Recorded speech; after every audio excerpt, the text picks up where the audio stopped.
കണ്ണൂർ ജില്ലയെ നടുക്കിയ സംഭവം. സമയം ഏകദേശം ഉച്ചയ്ക്ക് 12 മണിയോടുകൂടി പെരളശ്ശേരി ഭാഗത്തുള്ള ബസ് സ്റ്റോപ്പിൽ നിൽക്കുകയായിരുന്നു രാഖി എന്ന സ്ത്രീ. അപ്പോഴാണ് ആ ബസ് സ്റ്റോപ്പിന് സമീപത്തേക്ക് സ്കൂട്ടറിൽ ഒരു വ്യക്തി എത്തിയത്. വെള്ള നിറത്തിലെ സ്കൂട്ടിയിലെത്തിയ അയാൾ ബസ് സ്റ്റോപ്പിൽ നിൽക്കുന്ന സ്ത്രീയുടെ അടുത്തേക്ക് സ്ലോ ചെയ്ത ശേഷം എന്തോ ചോദിച്ചു. ആ സ്ത്രീ ആ ചോദ്യം കൃത്യമായി കേട്ടില്ല. എന്താണെന്ന് ചോദിക്കാൻ ആ സ്ത്രീ വാ തുറന്നത് മാത്രമേ ഓർമ്മയുള്ളൂ. പിന്നീട് എന്തോ കഴുത്തിൽ ബലമായി വലിയുന്നതായാണ് അനുഭവപ്പെട്ടത്. തന്റെ തല കഴുത്തിൽ നിന്ന് അറ്റുപോയതായി തോന്നിയ ആ സ്ത്രീ പെട്ടെന്നാണ് കണ്ണുകൾ തുറന്നത്. കണ്ണു തുറന്നു നോക്കിയപ്പോൾ ബൈക്കിലെത്തിയ ആ വ്യക്തിയെ കാണാനില്ല.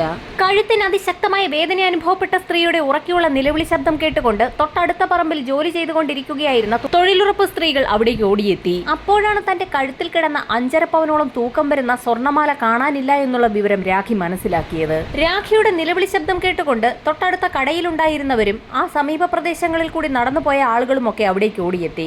അവരും ഒരു മിന്നായം പോലെ വെള്ള സ്കൂട്ടിയിൽ പോയ ആ വ്യക്തിയെ കണ്ടിരുന്നു. നാട്ടുകാർ വിവരമറിയിച്ചതിനെ തുടർന്ന് തൊട്ടടുത്തുള്ള പോലീസ് സ്റ്റേഷനിൽ നിന്നും ഒരു സംഘം പോലീസുകാർ അവിടേക്ക് എത്തി. കതിരൂർ പോകുന്ന വഴി ഏതെന്ന് ചോദിച്ചുകൊണ്ടായിരുന്നു ആ അപരിചിതൻ സ്കൂട്ടർ നിർത്തിയത്. എല്ലാ വിവരവും രാഖി SIക്ക് മുൻപാകെ മൊഴി നൽകി. ഈ സമയത്താണ് അവിടെ കൂടി നിന്ന ആളുകൾ ഒരു കാര്യം ശ്രദ്ധിക്കുന്നത്. മാല വലിച്ചു പൊട്ടിച്ചതിനെ തുടർന്ന് രാഖിയുടെ കഴുത്തിൽ വലിയൊരു മുറിവ് രൂപപ്പെട്ടിരിക്കുന്നു. പോലീസിന്റെ സഹായത്തോടുകൂടി ഉടൻ തന്നെ രാഖിയെ തൊട്ടടുത്തുള്ള ആശുപത്രിയിലേക്ക് മാറ്റി. സംഭവം അറിഞ്ഞ് അവിടെ കൂടിയ നാട്ടുകാരിൽ നിന്നും വിശദമായ മൊഴിയെടുത്ത ശേഷം പോലീസ് സംഘം കേസ് രജിസ്റ്റർ ചെയ്ത് അന്വേഷണം ആരംഭിച്ചു. രാഖി നിന്ന ബസ് സ്റ്റോപ്പിനും സമീപ പ്രദേശങ്ങളിലൂടെ വണ്ടി കടന്നുപോയിട്ടുള്ള മേഖലകളിലുള്ള കടകളിലെ CCTVകൾ കേന്ദ്രീകരിച്ചുള്ള അന്വേഷണമാണ് ആദ്യഘട്ടത്തിൽ പോലീസ് നടത്തിയത്. ആ അന്വേഷണം ഫലം കണ്ടു. പല CCTVകളിലും വെളുത്ത സ്കൂട്ടിയിൽ താടിയുള്ള കണ്ണട വെച്ച കഷണ്ടിയായ ഹെൽമറ്റ് ധരിക്കാത്ത ഒരു വ്യക്തി കടന്നുപോയിട്ടുണ്ട്. ചോരക്കുളം ബസ് സ്റ്റാൻഡിന് സമീപത്തുള്ള CCTVകൾ കേന്ദ്രീകരിച്ച് നടത്തിയ അന്വേഷണം മുതൽ 60 CCTVകൾ വരെ പോലീസ് സംഘം അന്വേഷണത്തിന് വിധേയമാക്കി. 60ാമത്തെ CCTV വിഷ്വൽ ലഭിച്ചിരിക്കുന്നത് കിളിരൂർ ഭാഗത്തുള്ള ഒരു കടയിൽ നിന്നാണ്.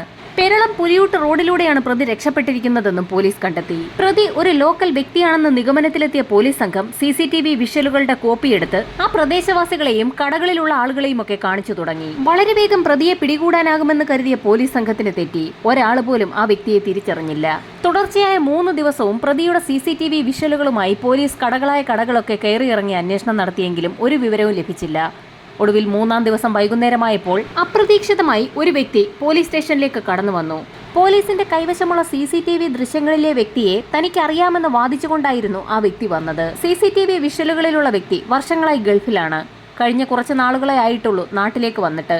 അയാളുടെ മകളുടെ വിവാഹ ആവശ്യവുമായി ബന്ധപ്പെട്ട് ഇപ്പോൾ അല്പം ദൂരത്തേക്ക് പോയിരിക്കുകയാണ്. 2 ദിവസത്തിനകം തന്നെ അയാൾ മടങ്ങിയെത്തും. അയാളുടെ പേര് താജുദ്ദീൻ എന്നാണ്. കതിരൂർ ഭാഗത്താണ് അയാളുടെ വീട്. ആ വ്യക്തിയുടെ താമസ സ്ഥലം ഉൾപ്പെടെയാണ് സ്റ്റേഷനിലേക്ക് മൊഴി നൽകാനെത്തിയ വ്യക്തി പറഞ്ഞത്. അങ്ങനെ തങ്ങൾ പ്രതിയെ പിടികൂടിയെന്ന് തന്നെ പോലീസ് ഉറച്ചു വിശ്വസിച്ചു. താജുദ്ദീനെ കുറിച്ച് വിശദമായി തന്നെ ഒരു അന്വേഷണം നടത്താൻ പോലീസ് തീരുമാനിച്ചു. അയാൾ 15 ദിവസത്തെ ലീവിനാണ് മകളുടെ കല്യാണത്തിന് ഗൾഫിൽ നിന്നും വന്നിരിക്കുന്നത്. വർഷങ്ങളായി ഗൾഫിൽ ജോലി ചെയ്യുന്ന ഒരു വ്യക്തി, അതും മകളുടെ കല്യാണത്തിന് 15 ദിവസത്തെ ലീവിൽ വന്നിരിക്കുന്ന ആൾ ഇത്തരത്തിലൊരു കാര്യത്തിന് മുതിരുമോ എന്നായിരുന്നു പോലീസിന്റെ സംശയം. അയൽവാസികളോടൊക്കെ മോഷണ വിവരം പറയാതെ തന്നെ താജുദ്ദീനെ കുറിച്ച് പോലീസുകാർ തിരക്കി തുടങ്ങി. വളരെ നല്ല അഭിപ്രായമായിരുന്നു അയൽവാസികൾക്കൊക്കെ താജുദ്ദീനെ കുറിച്ച് പറയാനുള്ളത്. താജുദ്ദീനെ പോലൊരാളെ മോഷണവുമായി കണക്ട് ചെയ്യാൻ പറ്റുന്ന യാതൊരുവിധ തെളിവുകളും പോലീസിന് നാട്ടുകാരെ ചോദ്യം ചെയ്തതിൽ നിന്ന് ലഭിച്ചില്ല. എന്നാൽ സ്റ്റേഷനിലെത്തി മൊഴി നൽകിയ വ്യക്തി പറഞ്ഞിരിക്കുന്നത് CCTV ദൃശ്യങ്ങളിലുള്ളത് താജുദ്ദീൻ തന്നെയാണെന്നാണ്.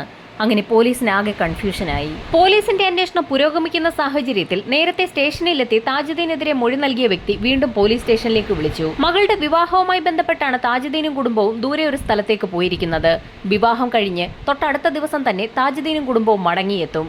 ഇതായിരുന്നു അയാൾ പോലീസ് സ്റ്റേഷനിലേക്ക് വിളിച്ചറിയിച്ചത്. താജുദ്ദീനെ കൈയോടെ പിടികൂടുന്നതിനായി SI ബിജു സംഘവും വഴിയിൽ കാത്തുനിന്നു. താജുദ്ദീനെ പിടികൂടുന്നതിനായി ചെറിയ ചില നാടകീയ രംഗങ്ങൾ സൃഷ്ടിക്കാൻ SIയുടെ നേതൃത്വത്തിൽ പോലീസുകാർ തീരുമാനിച്ചു. ശക്തമായ മഴ പെയ്തുകൊണ്ടിരുന്ന ആ രാത്രിയിൽ പോലീസ് ജീപ്പ് ചെളിയിൽ പുതഞ്ഞുകിടക്കുന്നതായി SIയുടെ നേതൃത്വത്തിലുള്ള പോലീസ് സംഘം ഒരു സീൻ ക്രിയേറ്റ് ചെയ്തു. SI ബിജു അടങ്ങുന്ന സംഘം മറ്റൊരു പോലീസ് ജീപ്പിൽ തൊട്ടപ്പുറത്തായി താജുദ്ദീന്റെ വരവും കാത്തു കിടക്കുന്നുണ്ടായിരുന്നു. രാത്രി ഏകദേശം 12 മണിയോടുകൂടി താജുദ്ദീനും കുടുംബവും സഞ്ചരിച്ചിരുന്ന വാഹനം പോലീസ് ജീപ്പിന് സമീപത്തേക്ക് എത്തി. പോലീസ് ജീപ്പ് വഴിയരികിൽ പുതഞ്ഞു കിടക്കുന്നത് കണ്ടുകൊണ്ട് താജുദ്ദീന്റെ വാഹനം സമീപത്തേക്ക് ഒതുക്കി നിർത്തി. ആ സമയത്താണ് 2 പോലീസുകാർ തങ്ങളുടെ ജീപ്പ് ചെളിയിൽ പുതഞ്ഞുപോയെന്നും വാഹനത്തിൽ നിന്ന് ആരെങ്കിലും ഇറങ്ങി ഒന്ന് സഹായിക്കണമെന്നും അഭ്യർത്ഥിച്ചുകൊണ്ടെത്തുന്നത്. താജുദ്ദീന്റെ വാഹനത്തിൽ നിന്നും 2 ചെറുപ്പക്കാർ പുറത്തിറങ്ങി വാഹനം തള്ളാൻ സഹായിച്ചു. എന്നാൽ താജുദ്ദീൻ ഈ സമയത്ത് വണ്ടിയിൽ നിന്ന് പുറത്തിറങ്ങിയില്ല. താജുദ്ദീൻ വണ്ടിയിൽ തന്നെ ഇരിക്കുന്നത് കണ്ടുകൊണ്ട് ഒരു പോലീസുകാരൻ അയാളുടെ അടുത്തേക്ക് എത്തിയിട്ട് എന്തുകൊണ്ടാണ് വാഹനം തള്ളാൻ സഹായിക്കാത്തതെന്ന് ചോദിച്ചു. അതിന് വ്യക്തമായ മറുപടി താജുദ്ദീൻ ഉണ്ടായിരുന്നു. തനിക്ക് ഡിസ്കിന് കംപ്ലൈന്റ് ഉള്ളതിനാൽ കട്ടിയുള്ള ജോലികളൊന്നും ചെയ്യാൻ കഴിയാത്ത സാഹചര്യമുള്ളതുകൊണ്ടാണ് ജീപ്പ് തള്ളാൻ സഹായിക്കാത്തതെന്ന് അയാൾ പോലീസിനോട് പറഞ്ഞു. ഈ സമയത്താണ് താജുദ്ദീന്റെ ID കാർഡ് ഒന്ന് വേണമെന്ന് പോലീസുകാരൻ ആവശ്യപ്പെട്ടത്.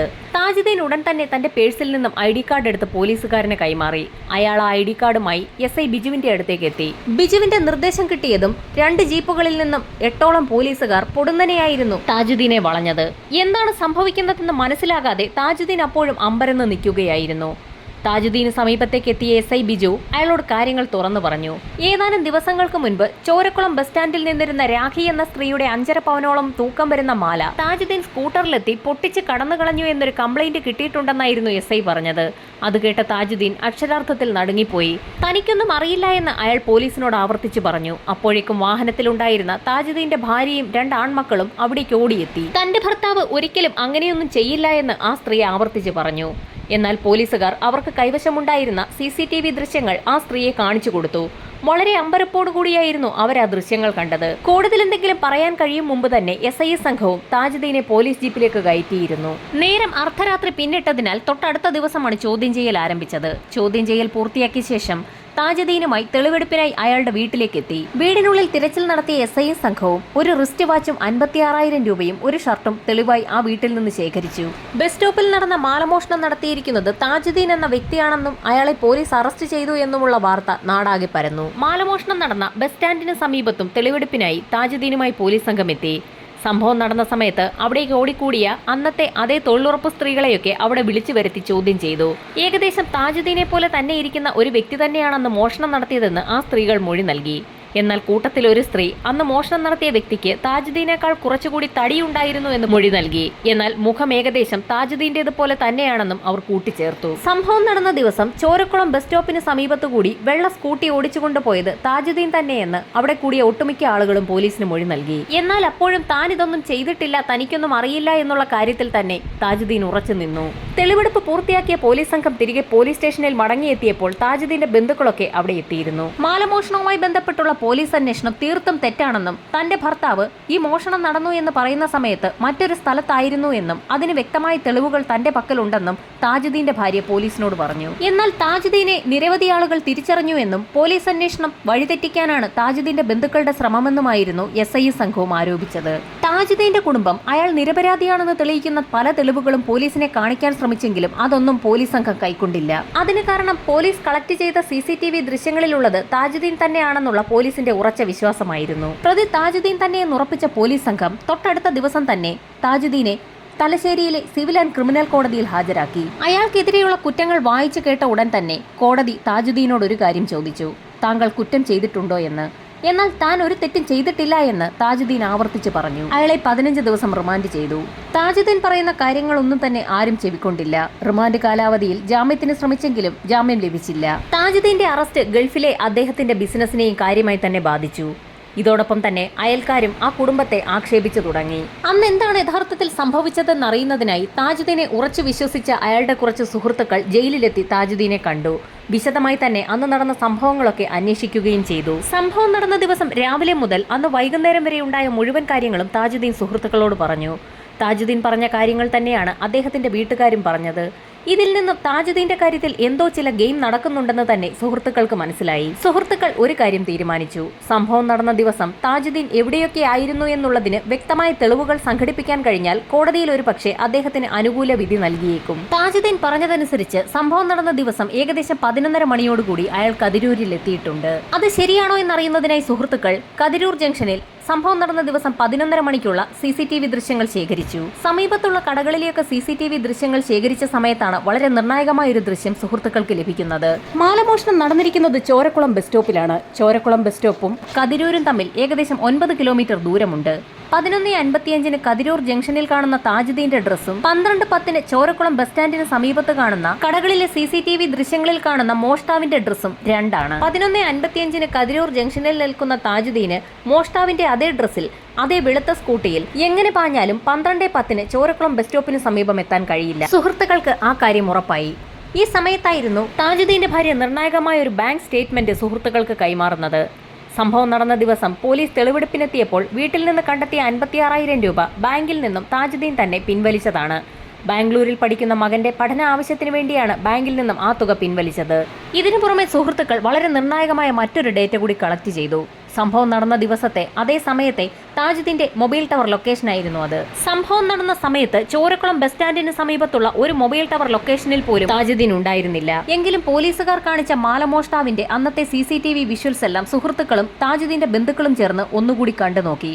മോഷണം നടത്തിയ വ്യക്തി കയ്യിൽ ഒരു വള ധരിച്ചിരിക്കുന്നത് അപ്പോഴാണ് സുഹൃത്തുക്കളുടെ ശ്രദ്ധയിൽപ്പെട്ടത്. താജുദ്ദീൻ ജീവിതത്തിൽ ഒരിക്കൽ പോലും അത്തരത്തിലൊരു വള ധരിച്ചിട്ടേയില്ല എന്ന് സുഹൃത്തുക്കൾക്കും ബന്ധുക്കൾക്കും 100% ഉറപ്പായിരുന്നു. അത് മാത്രവുമല്ല, CCTVയിൽ കാണുന്ന വ്യക്തിക്ക് നെറ്റിയിൽ ഒരു വെട്ടുണ്ടായിരുന്നു. താജുദ്ദീന്റെ നെറ്റിയിൽ അങ്ങനെ ഒരു വെട്ടില്ല എന്നും അവർക്ക് വ്യക്തമായി. അതുമാത്രവുമല്ല, വളരെ നിർണായകമായ മറ്റൊരു കാര്യം, അങ്ങനെ ഒരു വെളുത്ത സ്കൂട്ടി താജുദ്ദീൻ ഇല്ല എന്നുള്ളതായിരുന്നു. എന്നാൽ കേസ് അന്വേഷണം നടത്തിയ പോലീസ് ആകട്ടെ അങ്ങനെ ഒരു വെള്ള സ്കൂട്ടി കണ്ടെത്തിയിട്ടുമില്ല.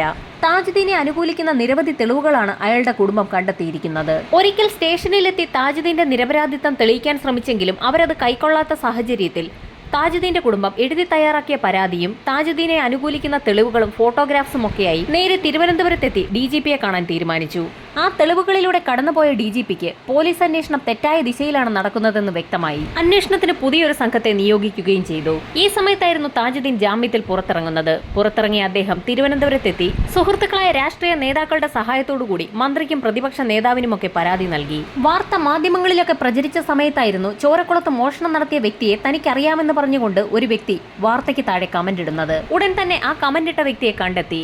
അയാളുമായി സംസാരിച്ചപ്പോൾ ചോരക്കുളത്ത് അന്ന് മോഷണം നടത്തിയ വ്യക്തി മാഹിയിലുള്ള ശരത് വത്സൻ എന്നൊരാളാണെന്ന് മനസ്സിലായി. തുടർന്ന് നടത്തിയ അന്വേഷണത്തിൽ ശരത് വത്സൻ എന്ന വ്യക്തി ഒരു ക്യാമറ മോഷ്ടിച്ച് മറച്ചുവിറ്റ കേസിൽ കോഴിക്കോട് ജയിലിലാണെന്നും വ്യക്തമായി. ഡിവൈഎസ്പിയുടെ നേതൃത്വത്തിൽ തുടരന്വേഷണം ആരംഭിച്ചു. കോഴിക്കോട് ജയിലിലുള്ള ശരത് വത്സൻ എന്ന വ്യക്തി തന്നെയാണ് മോഷണം നടത്തിയതെന്ന് തെളിയിക്കുന്നതിനായി സംഭവം നടന്ന ദിവസം അയാളുടെ മൊബൈൽ ടവർ ലൊക്കേഷൻ ഏത് ഭാഗത്തായിരുന്നു എന്നൊരു അന്വേഷണം നടത്താൻ പോലീസ് തീരുമാനിച്ചു. തീർത്തും ആശ്വാസകരമായ ഒരു റിപ്പോർട്ടായിരുന്നു സൈബർ സെല്ലിന്റെ ഭാഗത്തു നിന്നും പുറത്തു വന്നത്. സംഭവം നടന്ന ദിവസം ശരത് വത്സൻ എന്ന വ്യക്തി ചോരക്കുളം ബസ് സ്റ്റാൻഡിന് സമീപത്തും അതോടൊപ്പം തന്നെ കതിരൂർ ഭാഗത്തും ഉണ്ടായിരുന്നു എന്ന് തെളിയിക്കുന്നതിനുള്ള നിർണായകമായ മൊബൈൽ ടവർ ലൊക്കേഷൻ രേഖകളാണ് പോലീസിന് ലഭിച്ചത്. കോഴിക്കോട് ജയിലിൽ കഴിയുന്ന ശരത് വത്സനെ കോടതിയിൽ പ്രത്യേക പെറ്റീഷൻ കൊടുത്ത് 5 ദിവസത്തേക്ക് കസ്റ്റഡിയിൽ വാങ്ങി. ചോദ്യം ചെയ്യലിൽ താൻ തന്നെയാണ് മാലമോഷണം നടത്തിയതെന്നും എന്നാൽ അത് വിൽക്കാൻ കഴിഞ്ഞില്ല എന്നും അത് തന്റെ വീട്ടിലുണ്ടെന്നും ശരത് വത്സൻ വ്യക്തമാക്കി. മോഷ്ടിച്ച മാല വിൽക്കുന്നതിന് മുൻപ് തന്നെ മറ്റൊരു കേസിൽപ്പെട്ട് അയാൾ ജയിലിലാവുകയായിരുന്നു. ശരത്തിന്റെ മൊഴിയെടുത്ത പോലീസ് സംഘം അയാളുടെ വീട്ടിലെത്തി ആ മാല വീട്ടിൽ നിന്ന് കണ്ടെത്തുകയും ചെയ്തു. തെളിവെടുപ്പ് പൂർത്തിയാക്കിയ ശേഷം ശരത് വത്സനെ ജയിലിലേക്ക് അയച്ചു. ഇതോടൊപ്പം തന്നെ നിരപരാധിയായ താജുദ്ദീനെതിരെ എഴുതി ചേർത്ത FIR റദ്ദ് ചെയ്യാൻ ഉത്തരവിടുകയും ചെയ്തു. കൃത്യമായി കാര്യങ്ങൾ അന്വേഷിക്കാതെ നിരപരാധിയായ ഒരു വ്യക്തിയെ പ്രതിയാക്കിയ SI ബിജുവിന് ട്രാഫിക്കിലേക്ക് സ്ഥലമാറ്റം നൽകുകയും അയാളുടെ 3 വർഷത്തെ ഇൻക്രിമെന്റ് തടഞ്ഞു വെക്കുകയും ചെയ്തു. SI ബിജുവിന് സംഘത്തിനുമെതിരെ താജുദ്ദീൻ സിവിൽ കോടതിയിൽ ഒരു കേസ് ഫയൽ ചെയ്തു. 1.5 കോടി രൂപ നഷ്ടപരിഹാരമായി വേണമെന്ന് കാണിച്ചുകൊണ്ടായിരുന്നു കേസ് നൽകിയത്. കേസ് നൽകിയ ശേഷം തിരികെ ഖത്തറിലേക്ക് പോയ താജുദ്ദീനെ അവിടെ കാത്തിരുന്നത് ജയിൽവാസമാണ്. താജുദ്ദീൻ ഒരു ചെക്ക് നൽകിയ ശേഷമായിരുന്നു നാട്ടിലേക്ക് വന്നത്. 15 ദിവസത്തെ അവധിക്ക് മകളുടെ കല്യാണം കൂടാനായി നാട്ടിലേക്ക് വന്ന താജുദ്ദീന് ജയിലിൽ കഴിയേണ്ടി വന്ന സാഹചര്യത്തിൽ കൃത്യമായി പണമിടപാട് നടത്താൻ കഴിയാതെ വന്ന സാഹചര്യത്തിൽ ചെക്ക് മടങ്ങിയതിനെ തുടർന്നായിരുന്നു അയാൾക്ക് ജയിലിൽ കഴിയേണ്ടി വന്നത്. ചെക്ക് മടങ്ങിയതിന്റെ പേരിൽ 25 ദിവസമാണ് താജുദ്ദീന് ഖത്തർ ജയിലിൽ കഴിയേണ്ടി വന്നത്. 15 ദിവസത്തെ അവധിക്ക് നാട്ടിലേക്ക് വന്ന താജുദ്ദീന് അപ്രതീക്ഷിതമായിരുന്നു മാലമോഷണ കേസിൽ നാട്ടിലെ ജയിലിൽ കഴിയേണ്ടി വന്നത്. അതുകൊണ്ട് തന്നെയായിരുന്നു അയാൾക്ക് കൃത്യമായി തിരിച്ചു പോകാൻ കഴിയാഞ്ഞതും ബാങ്ക് ഇടപാടുകൾ നടത്താൻ കഴിയാതെ ചെക്ക് മടങ്ങി വിദേശത്തെ ജയിലിലും കഴിയേണ്ടി വന്നത്. കേസ് അന്വേഷണം കൃത്യമായ രീതിയിൽ നടന്നിരുന്നുവെങ്കിൽ താജുദ്ദീൻ എന്നൊരു പാവം മനുഷ്യന് ഇത്തരത്തിലൊരു വിധി നേരിടേണ്ടി വരികയില്ലായിരുന്നു.